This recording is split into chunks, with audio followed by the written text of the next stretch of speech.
Hello, Joe's Root Awakening family. There's a few plants I have that I've kind of figured out over time. They really need to be best kept in a terrarium, but I don't have a real terrarium, nor do I want to set one up at this stage. That's really not my thing. But the plants that I have that I happened to realize after I purchased, which there's not too many of those, really do best in a enclosure. I've come up with my own little shortcut, so I'll share it with you now. Under one of my grow lights here on this plant stand, I have this tiny little philodendron, and it's not supposed to get much bigger than this, but I just thought it was so cute. So I got this at the reptile and garden event. I thought, what am I gonna do? Because I don't have a terrarium. Well, instead, I took a jar and I kind of scratched the labels off. And then I put this little cute philodendron inside this jar. But I did it just upside down. And that's all you need to do is you can put a little tape at the bottom if you want. Because I have some sphagnum moss at the bottom here. It's a little wet and it just stays wet because it's an enclosed container.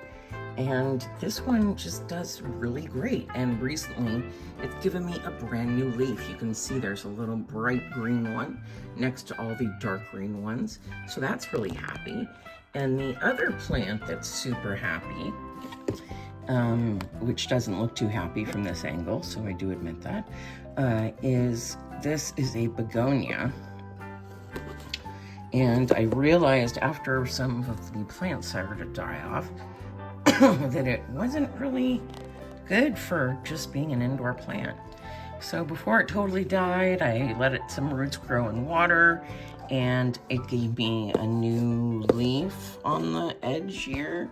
We have another leaf growing next to it, and I put that good paste for the nodes in there.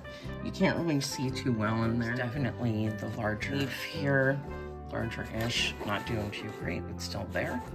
And there's some leaves over here. So I did put some of the root instigator, and hopefully that will get that going. The other thing I learned recently is your string of turtles should really be in a terrarium. And I put my string of turtles in this container just a few days ago. Yeah, see it says 3-5, so March 5th. And it is in this container with some of that node magic. And I'm really hoping that this grows, but it definitely needs some love and care because it's on its last legs. And it's mostly sphagnum moss in there.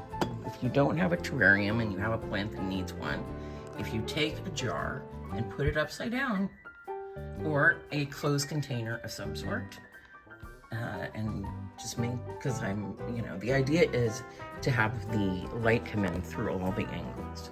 You don't want it covered on the top. So that's why I flip it over, because then you have lids here that are usually some design on it, metal, whatever. You can't have light come through the top, so you need that light coming through the top here. So I hope that helps. Hope it's a little inexpensive tip. Reuse and recycle. Please give this a like and subscribe. I'm hoping that this helps.